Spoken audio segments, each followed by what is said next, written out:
So do you suggest that the relationship should be 50-50? 50-50? Yes. No. No. A relationship never. Never be a 50-50. And if you accept that as a man, Yes. it's a bad deal. No, for your own sanity, as a man, you should always take mixed signals as a no.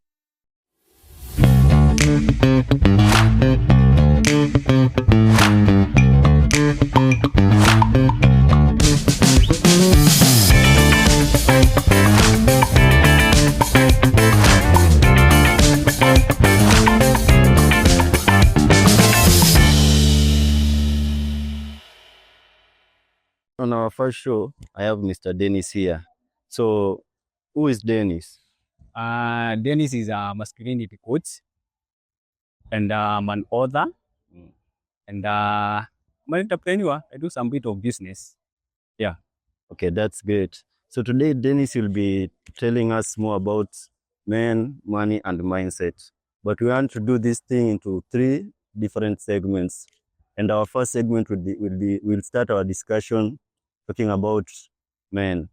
And my first question to Mr. Dennis is, what are the biggest challenges that men face in today's life? In today's life, the Yes. challenges men face in today's modern society. Number one is finances, the issues with finances, the issues with relationships, Yes. and a bit of identity crisis. Okay. I think those are the 3 major things in struggle. Would you mind breaking them down, Mr. Dennis? Yeah, when it comes to a bit of men dealing with relationship, Yes. Men are not taught. There is no classroom that teaches men to deal with women. Yes. And one of the things that I really advocate when I'm dealing with men is teach their sons, the language of love. So men struggle a bit in that area of relationships and love. And finances, again, is another thing that almost so in the finances field, is another nightmare for men. So men really struggles on that area because nobody teaches you about finances, about financial literacy and all that. So you just find yourself dealing with money with no basis. And identity crisis is another thing that men deal with. And it's another nightmare for men. Many men don't really understand themselves. Why do you think most men struggle to express their emotions openly? Men don't struggle to express emotions because emotions is a topic that is so wide. Sure. Because when we speak about emotions, even anger is emotions, it's part of the emotions. And men don't struggle facing their anger. So the biggest challenge on that part is about expressing the failures and the love part of it. Men do struggles expressing their rejections and their failures. So that's a bit of the emotions. So, and it's a thing that men really do struggle worldwide. In fact, worldwide, men struggle with that a lot. And this comes from the way we are brought up as men. You're not brought up being given a chance to either express what we call failures or rejections. And in fact, it is being like seen as a weakness. So men tend to hold it to themselves. And it's a thing men really struggle with, but it's part of being stoic, Yeah. And what do you think can be done to help men in that? What do you think can be done to like a remedy for that issue? For that issue, a remedy. Yes. So first of all, I think we will cover it in this conversation. Yes. Is about the language of vulnerability. Men don't really understand that language. It's a foreign language to men. But once you learn to express yourself in a healthy manner, all those other things becomes easier. And again, you don't express those failures and rejection to everybody. So as a man, you must learn when and to who express your failures and rejections, because you can do it to some people and might destroy you even more further. Yeah. Okay. So in short, men should be very careful to who they open up. Yeah, it is true. Yeah, men should be very careful. Yeah. Yeah, because you might express your failures and rejection someone, and instead of you finding what you are looking for, Yes. it tends to destroy even you more further. Okay. Yeah. And Mr. Dennis, do you think men face unfair expectations in relationships? Unfair Expectations expectations in relationships. in relationships. Oh yeah, men do so, and this comes from when a man is not self-aware. Mm.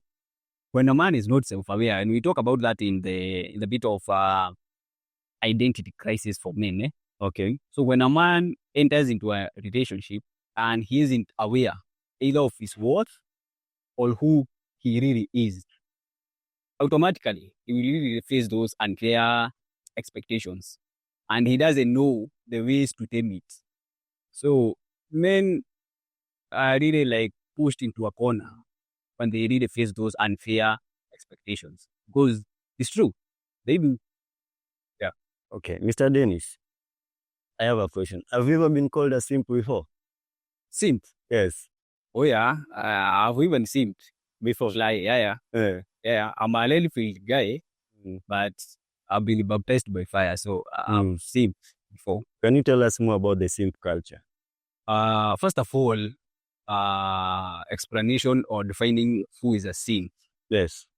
A simp is someone who gives 100%, and in returns he receives rest of what he has given out. So in the context of a relationship, maybe the man gives 100% that relationship only to get either 20 or 30%. And the man is okay with that. So that is what we call simping. Giving, but when you receive it, it has a diminishing returns. So that is what is called simping. Forget about the other days people talk about. That is the real definition. Same thing. Simp. So when you are called a simp, that is basically what you are doing. You are giving in the context of a relationship. So you are giving, but what you are getting out of what you are giving is race.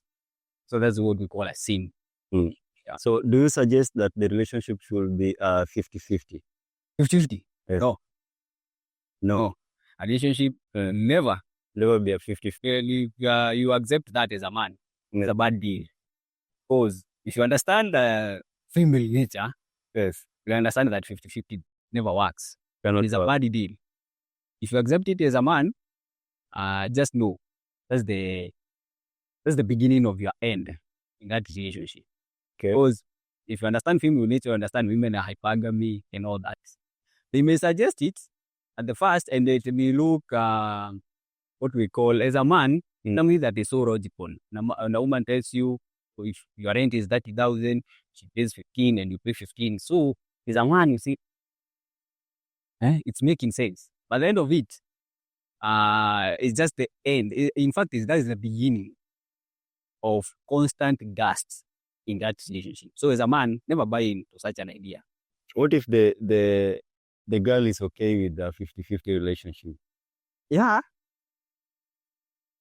For women, so you understand female nature. Women, you judge them more by their actions, not what they say. So they can sell you that idea of 50-50, and it's good, it seems more logical and more beneficial, but in the long run, she'll get tired, because women don't want men whom they are equal. No. So 50-50 is a bad deal for a man, regardless. Yeah. How will a man know that he is simping or he has fallen into the simp culture? How a man will know? Yes. One of the things that I tell men when I speak to men, Yes. first of the things that I really suggest men to do is to have situation awareness.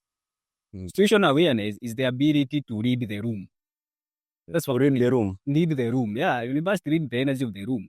Okay. But most of men don't have it. So when you don't have the ability to read the room, you won't be knowing whether you have been taken advantage or not. And as we have said, simping is all about getting what you are giving, you get more rest of it. So a man knows for a man to know he is simping, is that evaluate.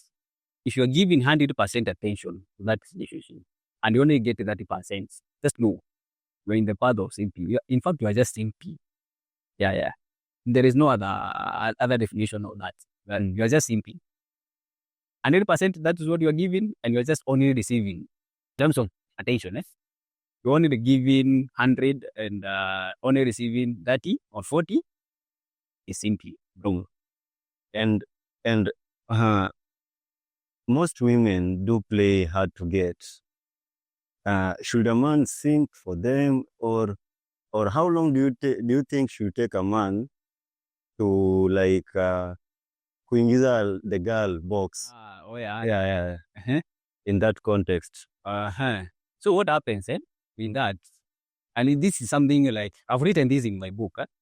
Things a father should teach the son, because the father has a bit of experience dealing with women. You don't chase a woman, in fact. Don't. I know this may sound controversial. Okay. But this is the reality of it. Don't chase a woman. So what you do is once you have given her a choosing signal, you should leave it at that point. There is that idea that being sold was in the male kingdom that you should chase and all that, blah, blah, blah, until you're forgetting yourself. No, you never do that. Okay, what you do is that give her a choosing signal. If she accepts it, you should now follow the lead. But it's not for you now to come and chasing her every day. Never do that. Because when you do that, it's always a bad deal for you in the long run. Yeah. So don't chase her. Just give her a choosing signal. If she accepts, then good. If she doesn't, move on to the next one. Do you think women also love at first sight the same way women do? Women loving at first sight. Yes.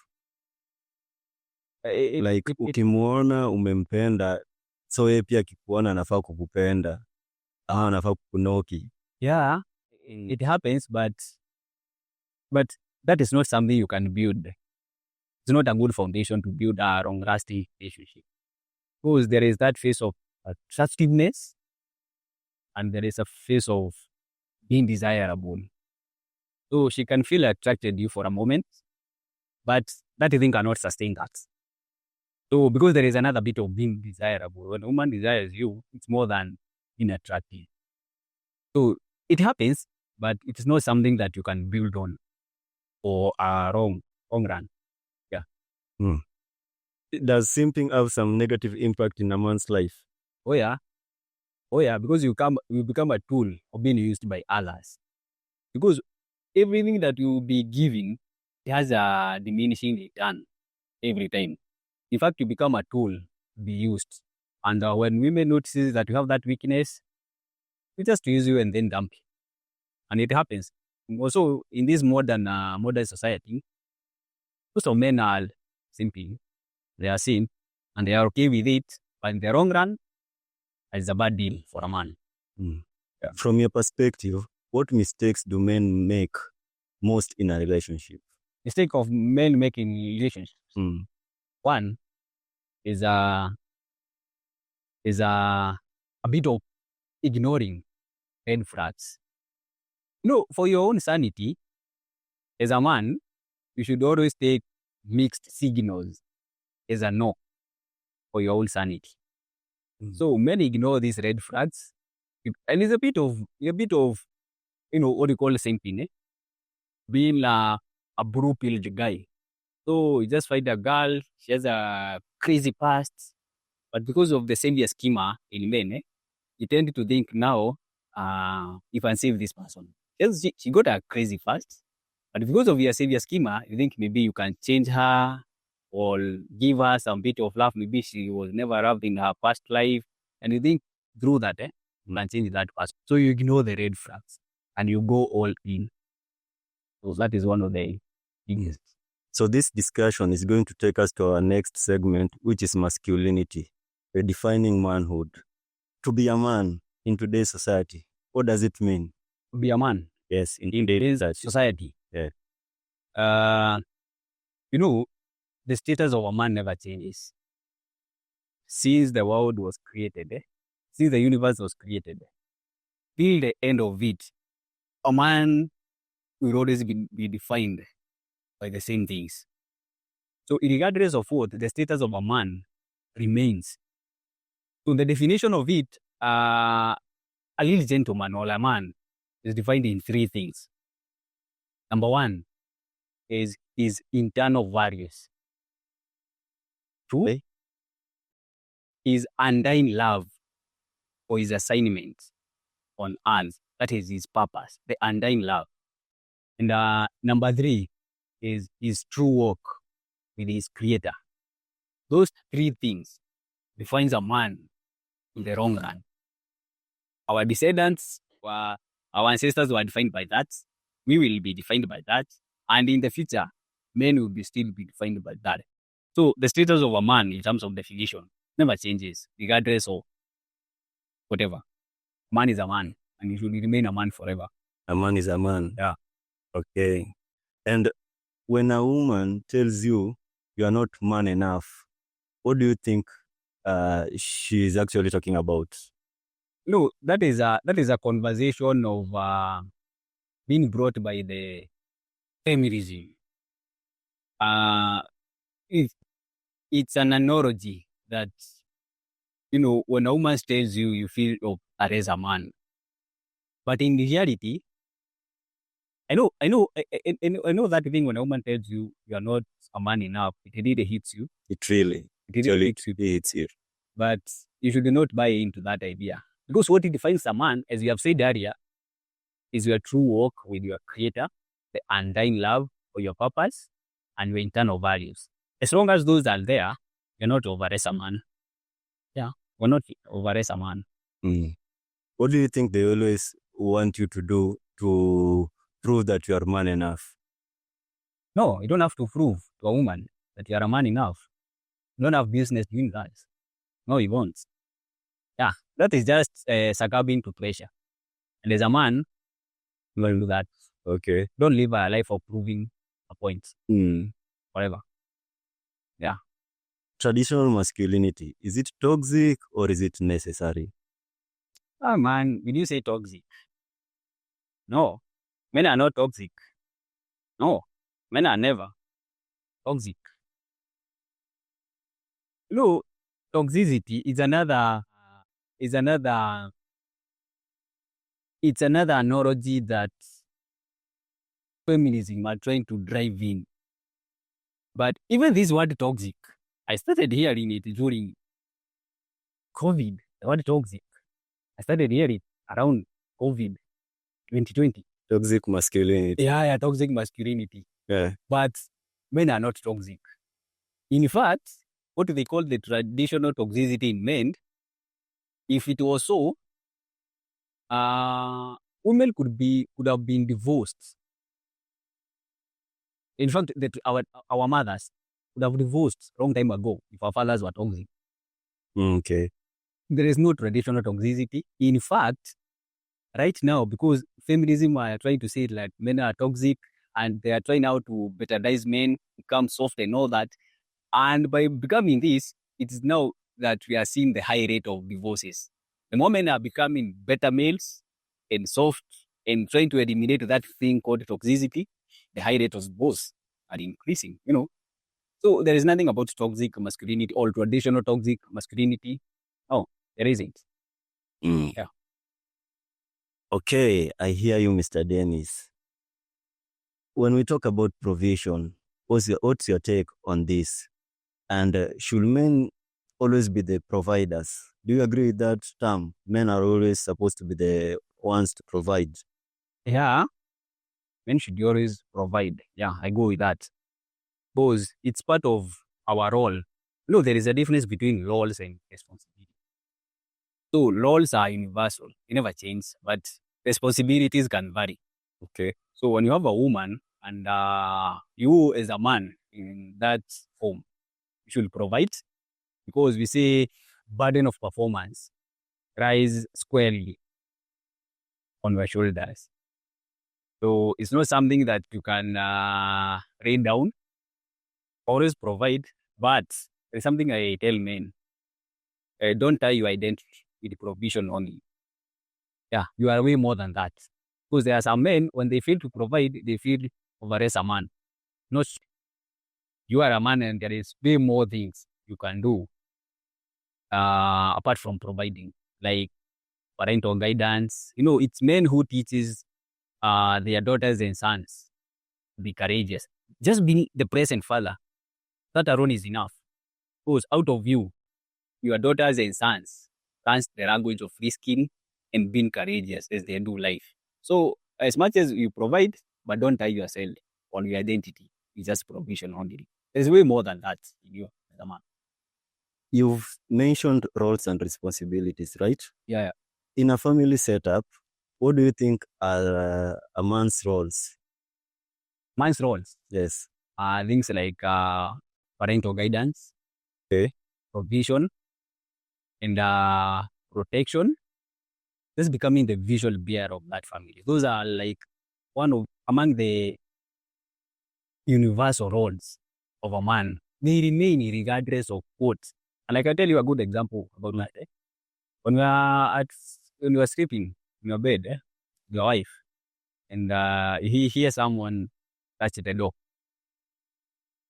So your woman tells you, boo, enda uangalie kwa mlango. Yes. She hides, Okay. Yeah. So, regardless of where we are, whether we call ourselves modern and all that, laws remain. There is no way wewe unajificha huko chini ya kitanda, and now your woman is the one who is now going out there like to face the intruder. She is more comfortable maybe when you go and face the intruder. So, tukwe wewe huko kwa kitanda, yeye ndio ametoka, wewe ndio unamwambia eka mitungi kwa mlango, no do that. So those roles remain. They are forever. They will always be there. When we talk about vulnerability, is it a strength or a weakness in a man? So for vulnerability, in fact, that is one of the things that I've talked in my book. I've really tackled that because vulnerability is a language every man should run. Because it's not a weakness, in fact, it's not. When you run it and you understand it, it's not a weakness. And, vulnerability is all about opening up what you are going through. And I'll tell you this. When you are a runner as a man, one is just a very small number. Conquer the world.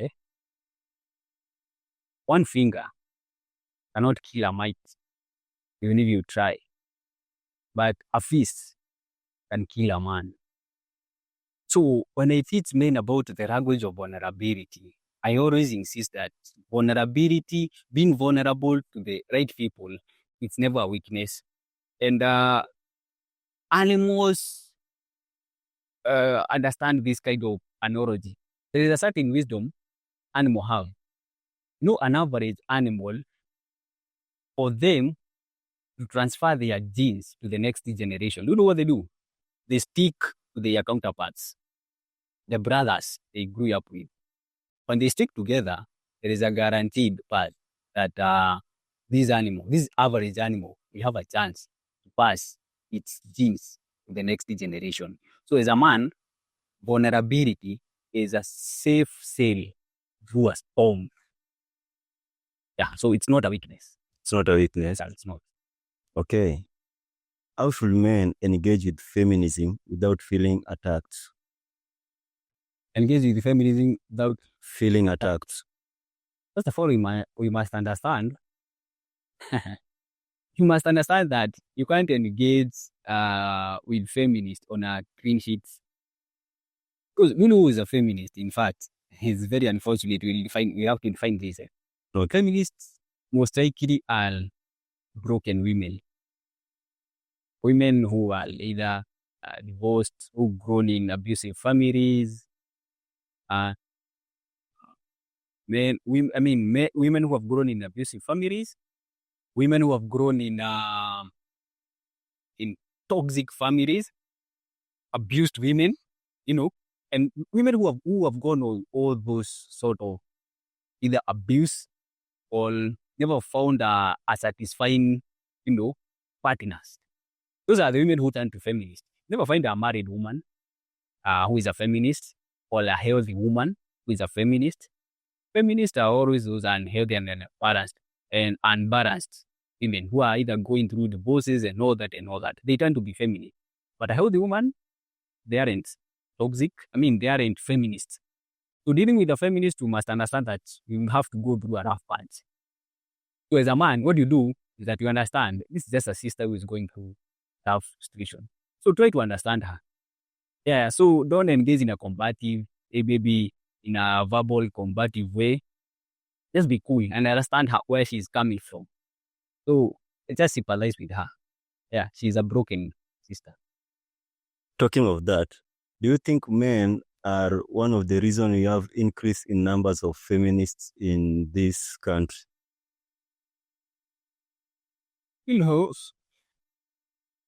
I don't want to go deeper in that conversation, but in the reality, if you study where feminism started, it started in a very soft way because women just wanted equal opportunities.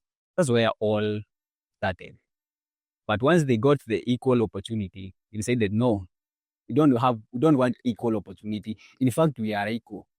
You now begin to say that's more that thing in your body called the penis. It's just a small thing in your body. So nothing much of it.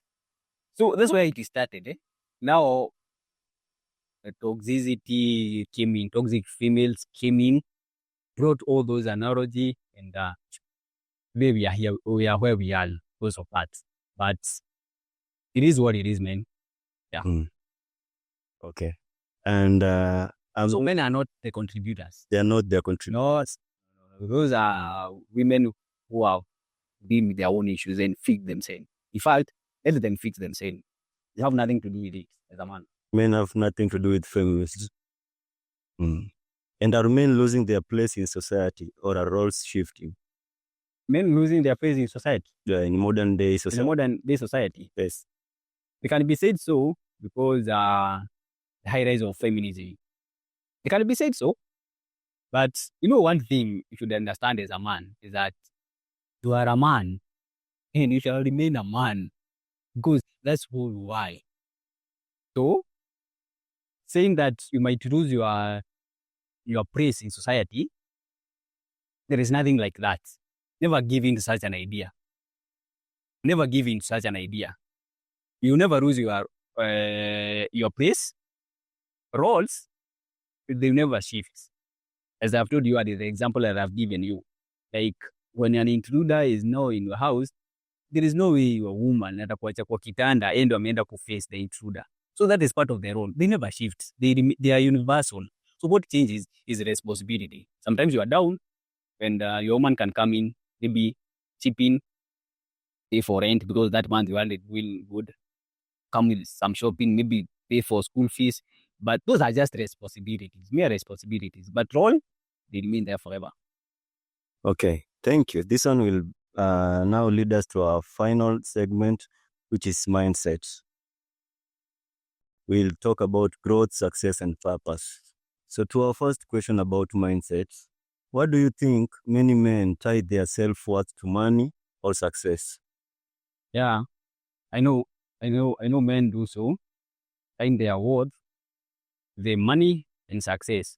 But in the reality, as you have mentioned earlier, never tie yourself or never identify your masculinity with money or other things apart from your internal values. Because when you define yourself or you tie your worth with money, what about the day you lose it? You feel of face a man. I know there is those societal pressures that a man needs to have money and all that, but in the reality or your own sanity, never identify your masculinity with money or success. Never do so. Because life is not a linear thing. At some point, you'll be down financially. Does that make you a lesser man? No. So you should never fall into that trap of tying your identity, your money. You are way more than that. Yeah. What about success? I know success is a good thing, and majority of us are chasing that. But you should define success in your own terms.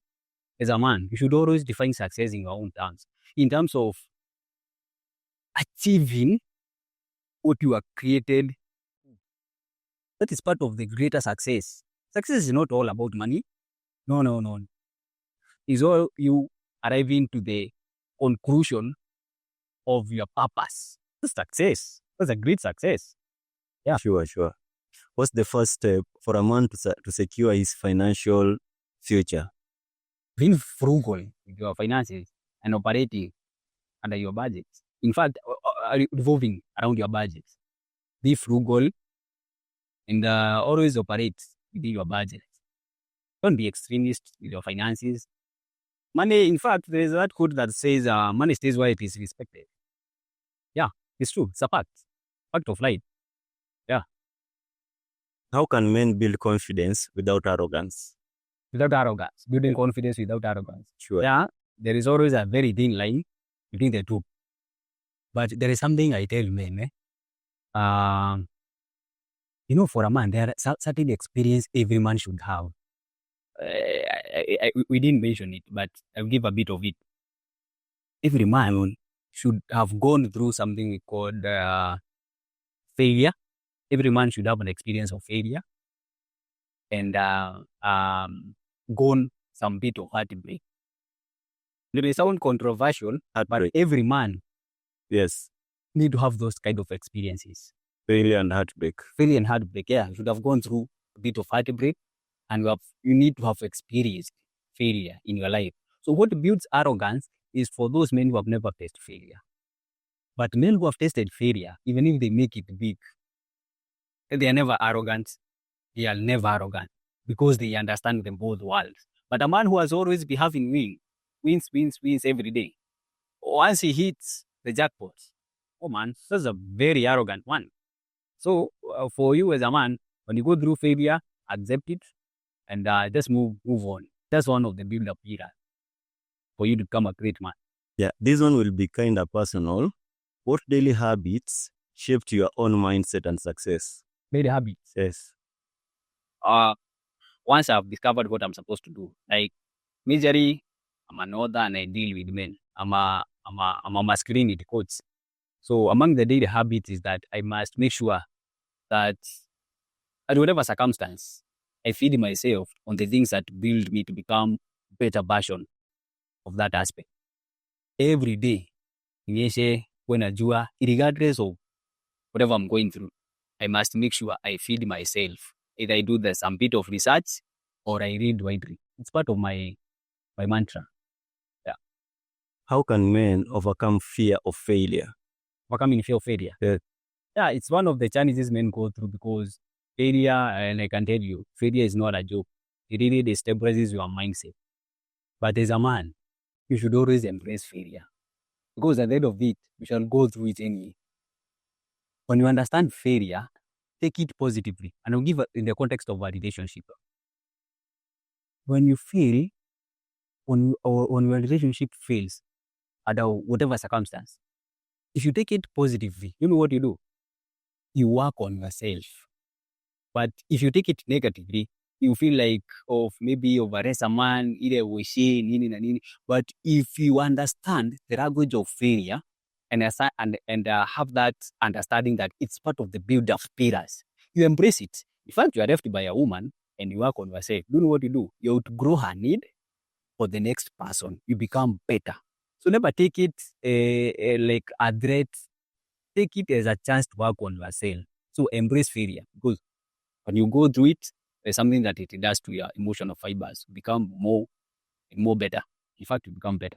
Go through failure. Okay, talking of working on yourself, why do I feel like it's kind of like a script when a man has undergone a heartbreak and is now being advised by other men to hit the gym, make more money, women will come?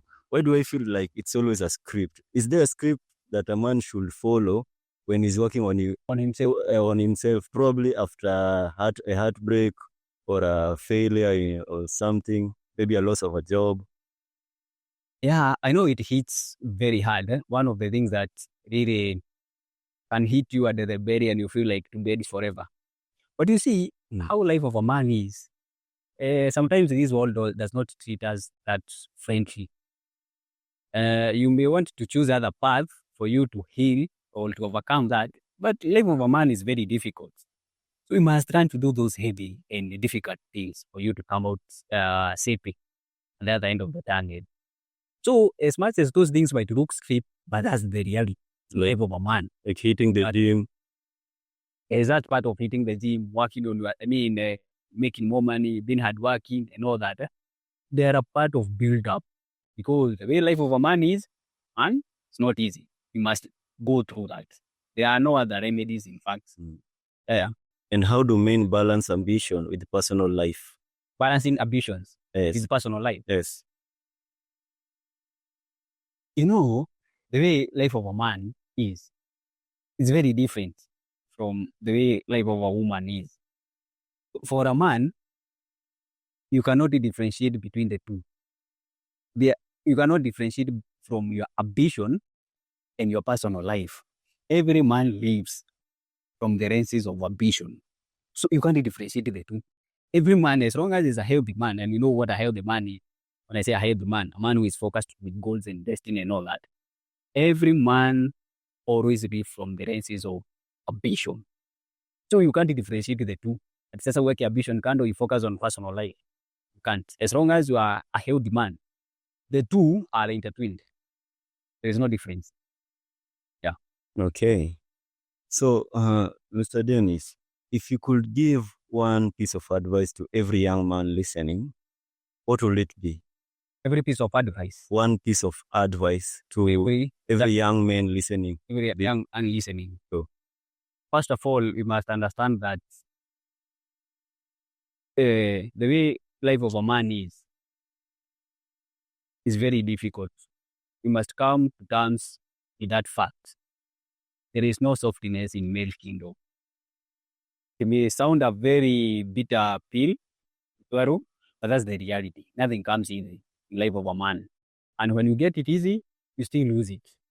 So for every man who is out there, work on yourself, like literally work on yourself. Really work on yourself. Focus on yourself. It may sound selfish, but that is the way to build yourself up. Work on yourself. Be ambitious, as we have said, and never dodge failure.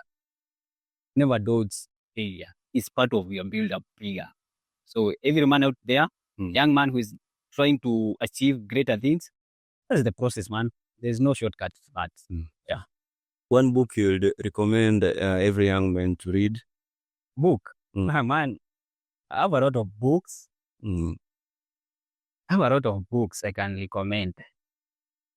But if I was to choose one, yes, I can choose a hard thing about hard things. Hard thing about hard things. Yeah, by Ben Horowitz. Okay. Very nice book for every man. Because the failures and the lessons there, man, are worth it. So hard thing about hard things by Ben Horowitz. Very nice book. A quote that has kept you going? A quote that has kept me going. Respect is earned, then given. Yeah. Respect is earned than given. Then given. Then given. You earn respect, you work for respect, you work for it, and then after you have attained it, now you give. You will never give respect when you have never earned it. Yeah. So, Mr. Dennis, as we are closing this show, where can we find you? Maybe on the social and you've also mentioned that you are an author. Maybe if you can just tell us more about your books. Yeah. So, as I've said, I'm an author. Primarily, I'm an advocate for men. I speak to men. For men. I'm an advocate for men. Also for the boy child. So my book as well are for men. Anybody out there who is either raising a boy, also if you are a single mother, and you are raising a boy, and you want that boy to turn into a man, a really gentleman. So my books evolves around just making sure that men become better versions of themselves. So I have a book called, I published several books, but I have a book called Real Rand. It's a series. There is volume 1, volume 2, and I'm now working on volume 3. So volume 1 is basically talking about raising a boy into manhood. Being there, the criteria that you need for that boy to become a man, things like chivalry, being a respectable man as he grows, focusing on self-development, purpose, communication skill, because as a man, you need to be a good communicator. So all those things that build a man to become better version of himself. That's what my books are about. So there is the lad 1, the lad 2. The lad 2 is all about, I call it the 3 decades of existence. Men who are at their 30s, the reasons, the failures and all that. So, and lad 3, I'm working on it. I'm currently working on it. So my books are, I do delivery because I'm a self-published author. So I do self-delivery. So you order, you do the delivery. So in fact, on my socials, in fact, I'm not much into socials, but we are now trying to work on that aspect.